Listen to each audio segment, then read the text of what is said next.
Nagaa fayyaa akkam jirtu kabajamtoota daawwattoota FIB kun qophii nagaa fayyaati. Qophii nagaa fayyaa keenya har'aatiin keessummaa kan taasifne Koomaandar Huseen Shibooti. Egaa kabajamtoota daawwattoota keenya hanga xumuraatti nu faana turan dhaamsa keenya. Tole eeyyamamaa taataniitiin keessummaa qophii nagaa fayyaa ta'uu keessaniif hedduu isin galateeffadha.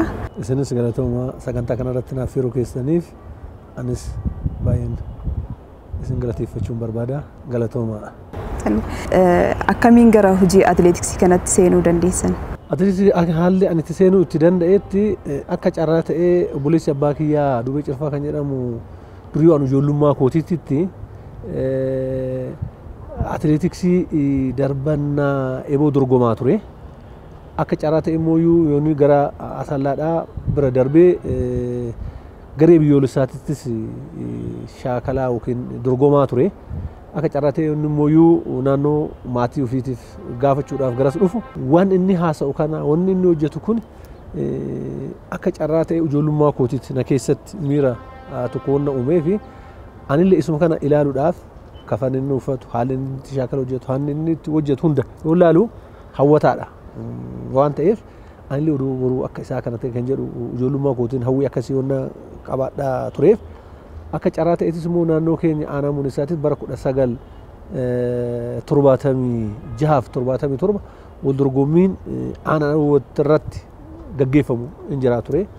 Akka carraa ta'e gaaf tokko bara 1976 aanaa munisaatitti ganama boroo horii tanaan dura xinnoo nurra jiraniif muuxannoo qaban ganama boroo sa'aatii gara tokko walakkaati irratti shaakala wal dorgommii naannoodhaatiif yoo isaan gulaala godhanan arge akka carraa ta'eettis kophees miilaa hin qabu luma koo surrii koo qofa ol cabsadhee isaan wajjin oduu nafas hin ho'ifatin muuxannoo tokkos hin qabu fedhima waan na keessa jiru qofaaf isaan wajjin itti makamee wajjin fiinne akka carraa ta'e immoo kiiloomeetirii 21 qarsaadha yookiin immoo eegoo gaanii deemuudha kiiloomeetirii 10 qarsaa irraa gara eegoo deemanii achi ol immoo 10 ol deemu isa kana irratti akka carraa ta'e yeroo duraaf isarratti hirmaadhe wal dorgommii sani sadaffaa ba'ee akka carraa haalli immoo karaa kan naabane wal dorgommii sani yookiin barasan jechuu hin danda'a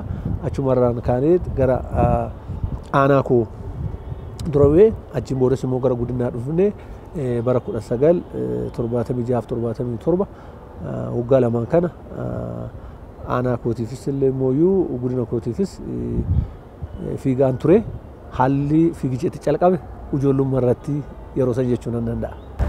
Gara leenjisummaa kana akkamiin dhufuu dandeessan?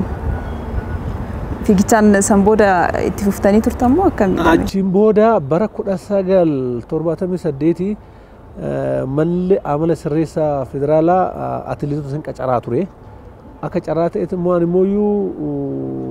tanaan dura dandeettii sin qaba. Sartifikeettis yoo san immoo waraqaa ragaa gizee atileetisii turee dorgomuu san kan qaboonna jiruuf yoo isaan qacaran federaal mana sirreessaa asalaa irratti qacarriin kan eegalame akka carraa ta'e isuma san waraqaa ragaa san qabadhee nan dhaqee nan dorgomnaanis immoo akka carraa ta'e nan darbinaanin bara 1978 fi mana loltuudhaa qacaramee waggaa tokko hojii shaakala leenjistummaa fudhadhee achii nan ba'ee achii baadana asumas mala amala sirreessaa federaalaatti nan qacarame waggaa gabaabaadhaaf bara 1978 haga 2000 haga bara 1984 atileetiin ta'aa ture akka kilabaa kootiittis shaakalaa yookiin dorgomaan ture akka biiraa budinittis meetira 800-500 irratti dorgomaan ture. Waggaa gabaabaa waggaa arfan kana keessa qofa kan shaakalee yookiin akka atileetii ture.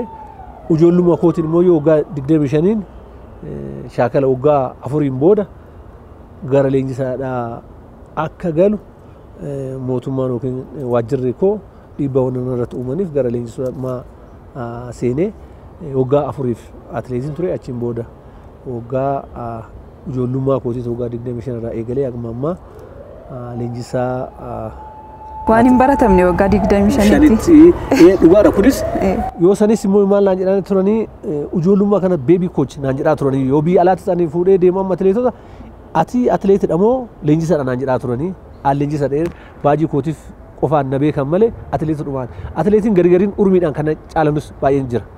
Kanaafuu garuu akka carraa ta'e anis abbaa carraa ta'e leenjisummaa ijoollummaa kootiin seenee har'a waggaa 28 yoo akkana leenjisaa turu namni waggaa dheeraa akka koo leenjisa nama muraasa. Kanaafis nama hangafa ta'e nama calqabaa jechuu nan danda'a.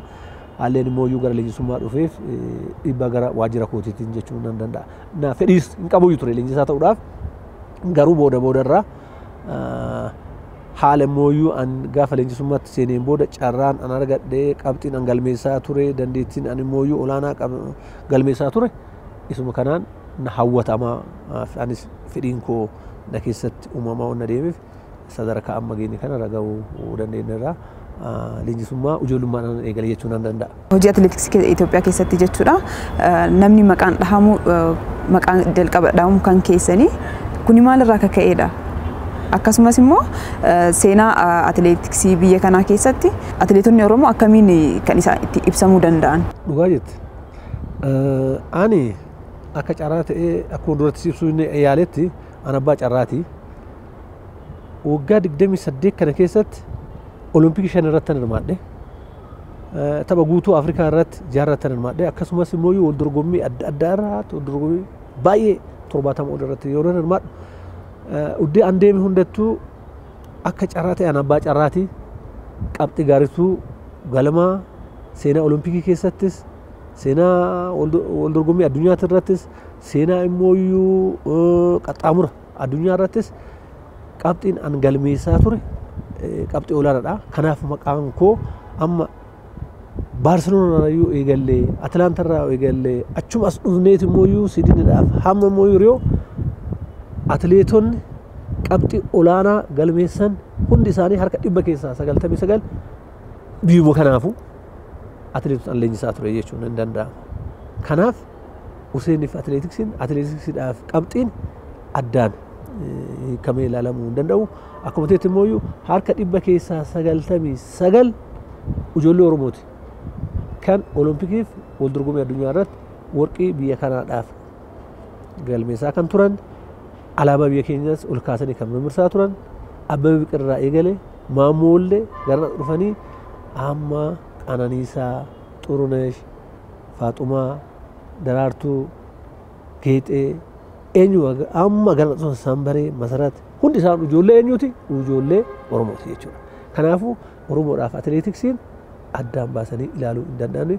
Konkuma atileetiksiin biyya kanaa kan biyya kanaa odoo jechuu irra kan Oromooti atileetiksiin odoo jedhanii ani baay'een fedhiis qaba. Ta'us odoo ta'e isa kana jechuu hin danda'a. Eessumaa nama warqiin amma hamma ammaa dhufe warqii tokko yookiin lama kan saba biraatiin fudhatan.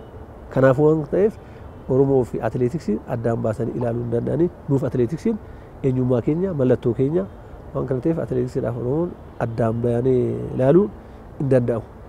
Fedhii keenya keessa dhiiga keenya keessa jira jechuun hin danda'amu. Tolee.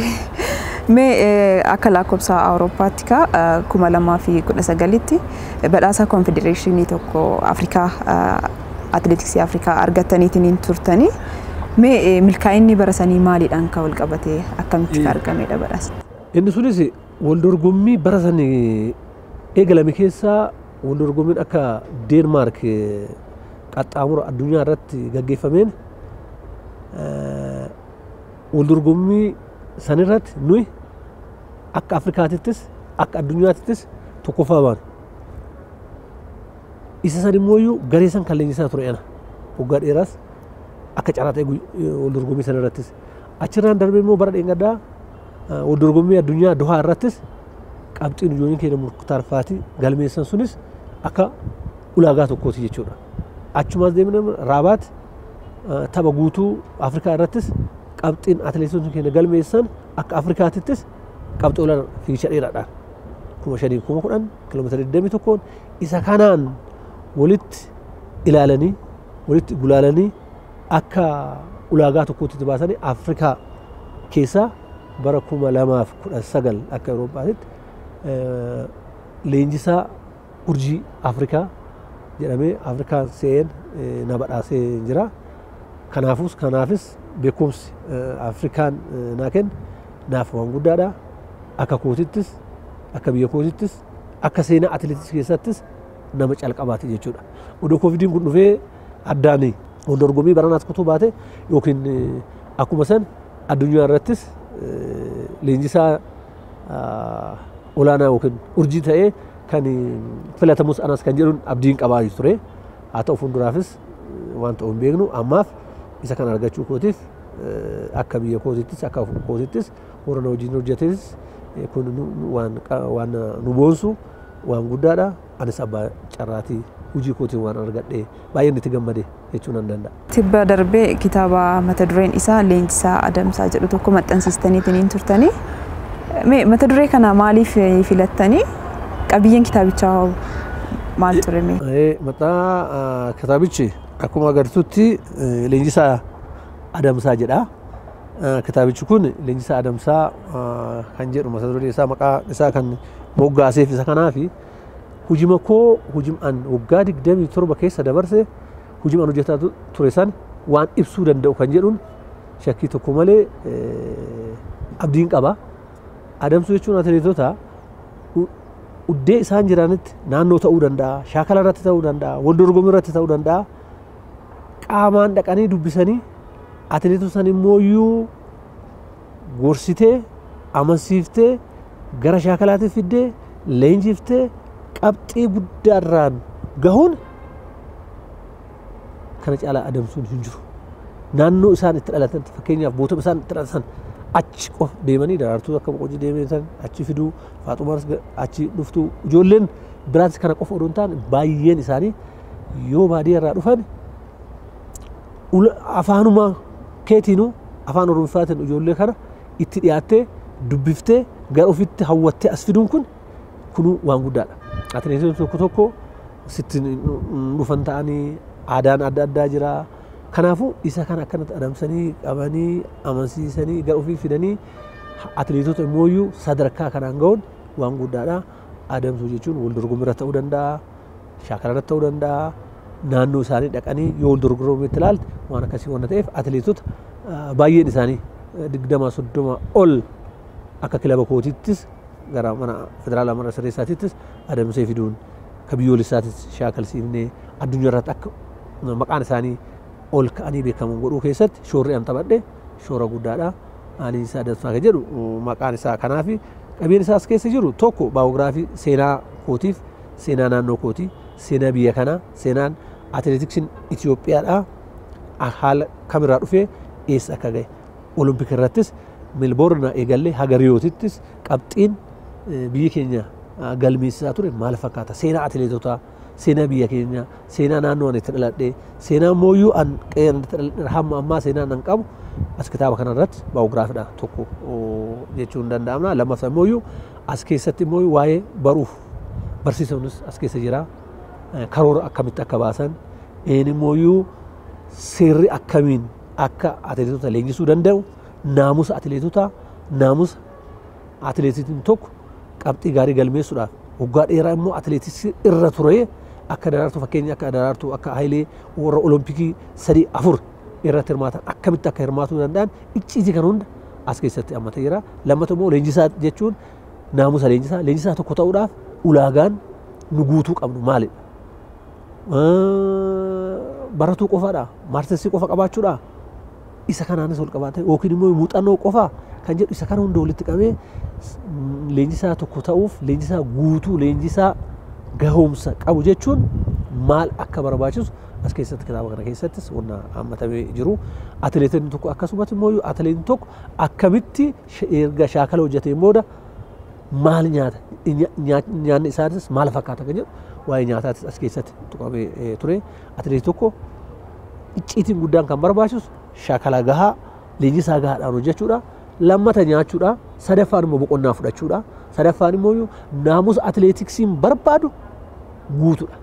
Yoo kana ta'e atileetiksiin eenyummaanuu yoo ulaagaa kana guutee naamusa san guutee hojjete waggaa dheeraa atileetiksii irra turuu hin danda'a kan jedhu achi keessa hin jira.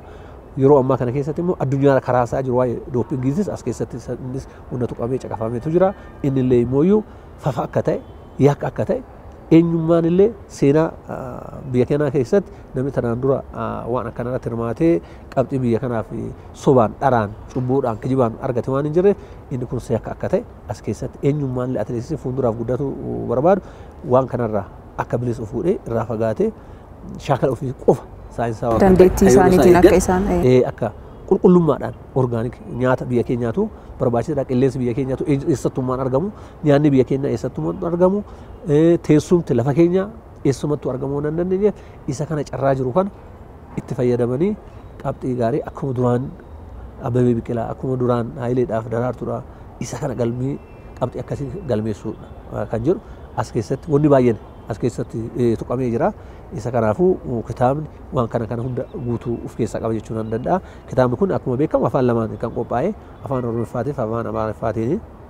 Afaan Oromoffaatiin fuula 420 of keessaa qaba. Amaariffaan immoo fuula 337 of keessaa qaba. Kanaafuu akka carraatitti immoo kitaabni kun eessumatti illee biyya kana keessatti warri afaan Oromoffaa hin dandeenye afaan Amaariffaatiin fayyadamuu danda'a. Warri immoo afaan Amaariffaatiin afaan Oromoffaatiin fayyadamuu danda'a. Haaluma kanaan immoo haaluma salphaa ummata keenya itti galuu danda'uun ummata kootiif waan kana xinnoo isaa ta'uu urmii kootirratti gumaache jechuun nan danda'a. Kan biraa immoo akkuma beekamu tanaan dura atileetota qacalee qaalii biyya kanaa ta'an leenjisaan ture, filaan ture, wajjin waggaa dheeraa dabarsaan ture. Arras immoo muuxannoo koo kana ummata kootiif dhala duubaa dhufaa jiru kanaafis kan amma hojjetaa jiruufis yoo dabarse naaf waan guddaadha. Seenaa kootiifis seenaa biyya kanaatiif kan jedhu isuma kana ummata kootiif xinnoo isaa taatu waan tokko gumaachuudhaaf yaaleeti kana godhee kana godhuu kootiif immoo gammachuu guddaan natti dhagahama. Tole kitaaba akkasii kana qopheessitanii dhalootaaf dabarsuun keessan waan gaariidha. Waan jajjabeeffamuu qabus. Haalli jiruuf jireenya keessanii maal fakkaata? Maatii ijoollee keessan keessaa ogummaa keessan kana sadarkaa amma jirtan kanatti namni dhaaluuf yaalee jira? Ijoolleen koo hin jiran. Ijoollee abbaa maatii ijoollee 8ti. Ijoolleen koo ijoollee 2 yuunivarsiitii seenanii giraajii godhanii baaniiru. Isaan kun mana barnootaa jiru. Haalummaan nu itti guddanneef haalli amma isaan itti guddatanu garagara walitti dhufu. Ani baadiyyaa keessatti chaalenjii adda addaa rakkoo adda addaa keessa darbee tanan as gahee hamma kutaa 7 baradhutti ani miila qullaa baradhaan ture. Karaa dheeraa deemee baradhaa ture.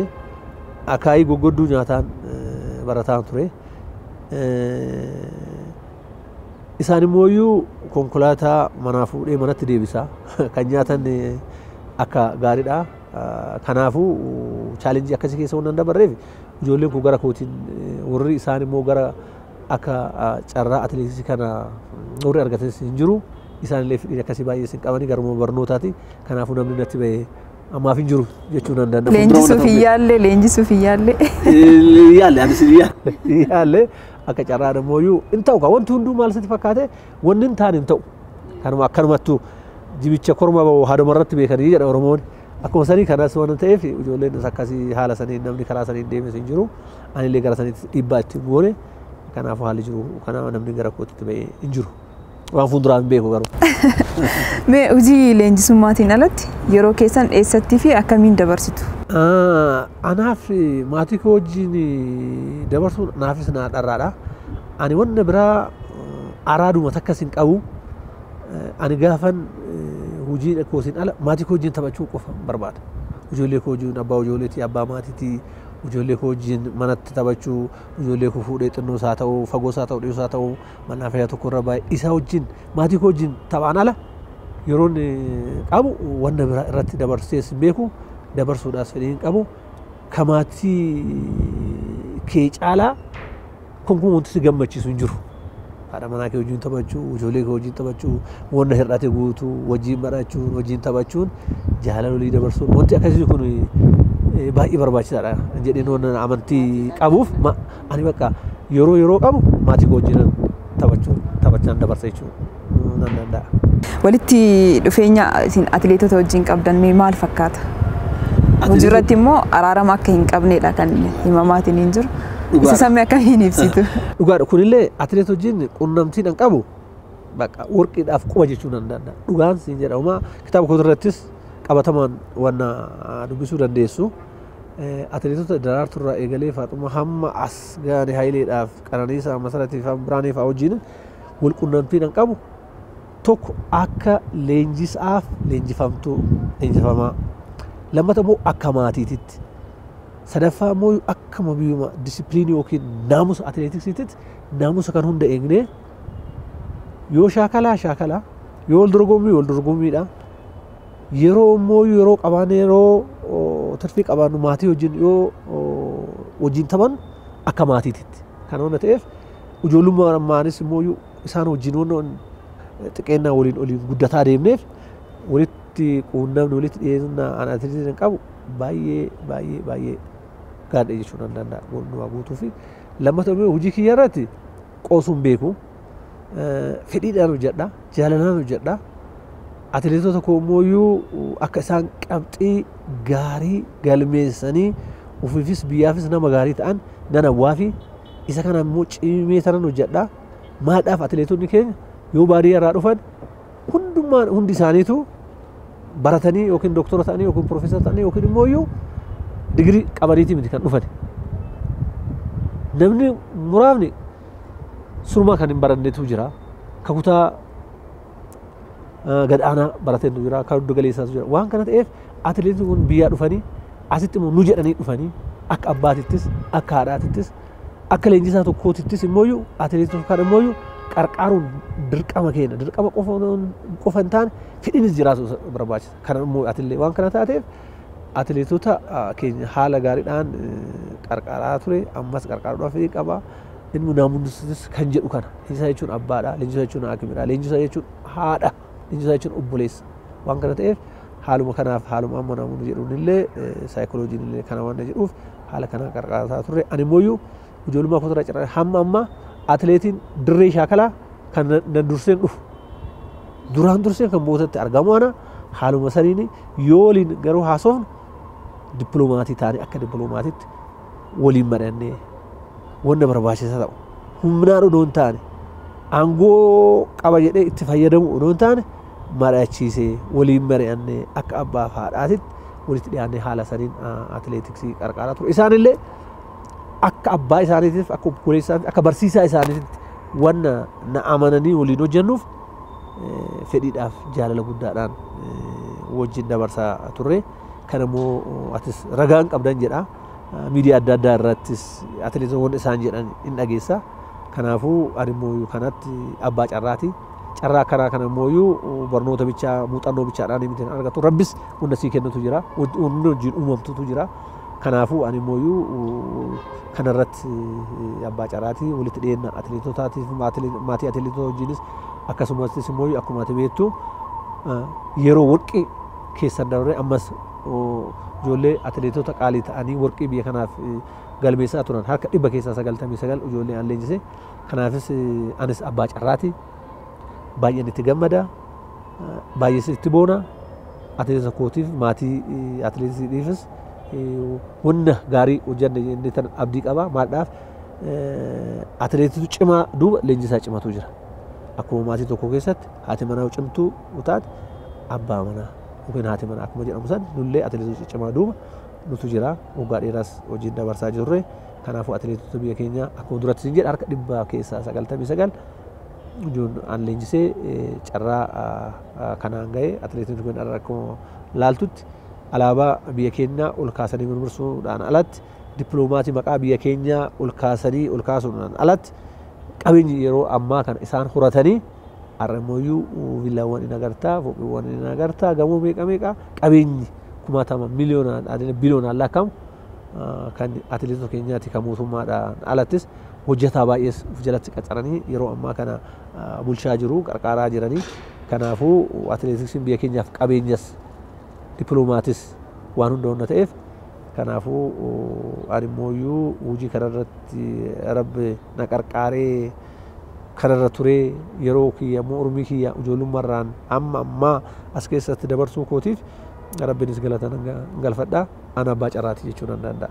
Turtii leenjisummaa waggoottan 28 keessatti mee wanti addaa wanti isin mudate maaltu jira dabalataan immoo biyyoota adda addaati kan isin imalaatiin atileetota keessan qabattanii warroota leenjaatiin turan qabattaniitiin kan isin biyyarraa biyyatti deemtan mee kana keessatti waggoottan kana keessatti wanti addaa wanti nama dinqisiisu wanti isin mudateetiin hin jiru. Akka carraa muuxannoo koo baay'eedha. Isuma keessa tokko amma sii kaasuudhaaf waggaan amma waggaa dheeraadha. Orommoo gara waggaa 15 dura biyya Afrikaa keessatti wal dorgommii maraatoon yaadannoo Abbabee Biqilaa jedhamee Konfedereeshinii irratti wal dorgommiitu godhamee ture. Wal dorgommii sana irratti ijoolleen atileetota 6 fuudhee deeme. 3 dubaraa, 3 dhiiraa. Akka carraa ta'e wal dorgommii sana irratti hirmaannee Konfedereeshinii lafti gara galgalaati.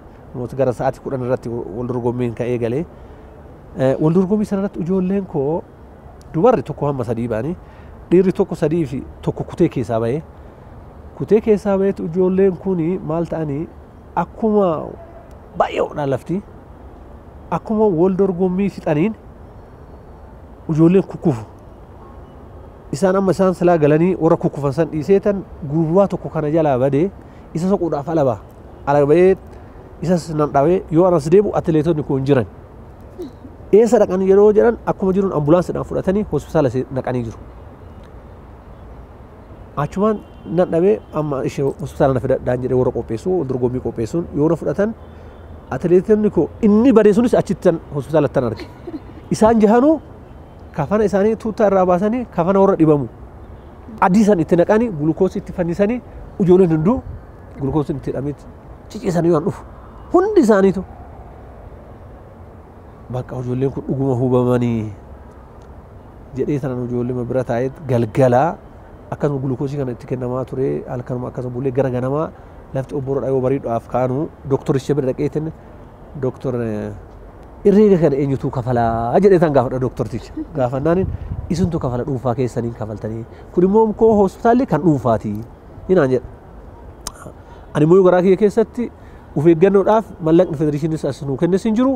Biyya alaatiitti immoo wal dorgommiin dhumnaanin eenyullee namni si gaafatu hin jiru. Inaas gara mana isaanii bittinnaa'u addatti haftaati.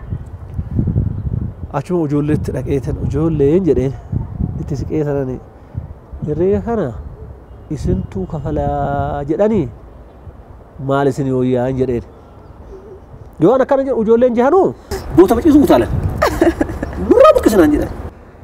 Takkasuma mucoon maqaa isaanii dhaquun barbaadu narraa buqqisinaan jette takka immoo Oromoodha buqqisinarraa Huseen naan jette. Jenna ani ogeessa fayyaati miti qo'amee jaran isinii gaafadhee isaan isirraa buqqisanii. Hundi isaan tokkollee mucaa keenya maal naan jedhan ani durumaa nan dadhabe malee homaa hin taane enaan jedhe. Amma wanti sun dura jechuus irra jira amma wanti hundi darabee maqaan tolee caallisiin jedheen. Ishii mucayyoo takka illee immoo narraa buqqisi naanii jette. Isaan yoo duraa yoo ciisan maa jedhan takka ijoolleen mucayyoon takka nu keessaa tallakkuu dhalteetu jira. Du'ee sana olee Huseen kana amma akka gaarii fudhadhee gulukoosii kana ijoollee kootiif fayyaa ta'ee tan gala shoo baguma kana ta'e naan jedhaa turte yoo dura. Herreegni geennaan narraa buqqisin jedhanii gara kaan doktoroota bira naan dhaqee. Isaan tunis durumaanuu jette takkas amma gulukoosii kana nutti hidhanii jedhan odoo bassoo kennaatu shafannee ishii dhugne ishii nu wayyaayyuu ture. Kanaafuu gulukoosii isaanii homaa nu goon achirrumaa doktorichi immoo ijoolleenis nurraa buqqisaa jedhe irraa buqqise. Inni du'ani ijoolleen duutan jedhaa jiru maal jettan hin jedheen haa duunu nurraa buqqisan hin barbaanne. Ijoollee irraa doktortichi san immoo riiskii fudhannee hundi keenya galmeessine ijoolleenis galmeessa atis galmeessa ijoolleen tun immoo du'anii jedhan situ riiskii fudhadha jedhiiti galmee mallatteessinaa jedhe. Nam mallatteesse ijoolleen mallatteessine konkolaataan nuun dhufee gara hoteela keenyaa hin deemne hoteelli keenyaa fi bootaan hospitaala baay'ee addaan fagaata erga achi kolfine hoteela keenyaatti deemne muuxannoon akkanaatis na mudatee jira. Gaafa san immoo akka galgala san immoo xayyaaraan gara biyyaa deebinaa turre. Inni sun jala darbe. Amma torbaan keessatti guyyaa lama qofa xiyyaarri ka deemu isaaniif jennee dhibdee saniif yookiin sababa saniin guyyaa 5 moo 6 biyya alaa achi turree jira. Muuxannoon akkanaa baay'ee nama dinqisiisa.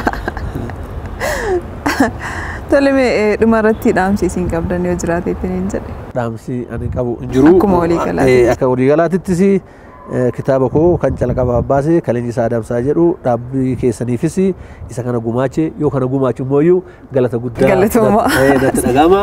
Kabaja isinii qabuufis fedhiinis bakka kana isinis kanaaf isin uummata kootiif immoo kitaaba kana bitachuu qofa osoo hin taane dubbisaa waan isa keessa jiru bakka uummata kootiifis anaafillee waan hundaafuu waan barbaachisaa ta'eef dubbisaa kan jedhuun dhaamsa dabarsuu barbaada. Galatooma. Galatooma. Kabajamtoota daawwattoota FIB turtiin nuti Koomaandar Huseen Shiboo wajjin taasisaatiin turre kan hanga ammaa daawwattanidha. Qopheessee kan isin biraan ga'aatiin ture Ansooniyaa Muhammad gamaa ogummaa kaameraatiin seenaa lammii nu faana ture. Qophiileen FIB hafan itti fufu turtii gaarii.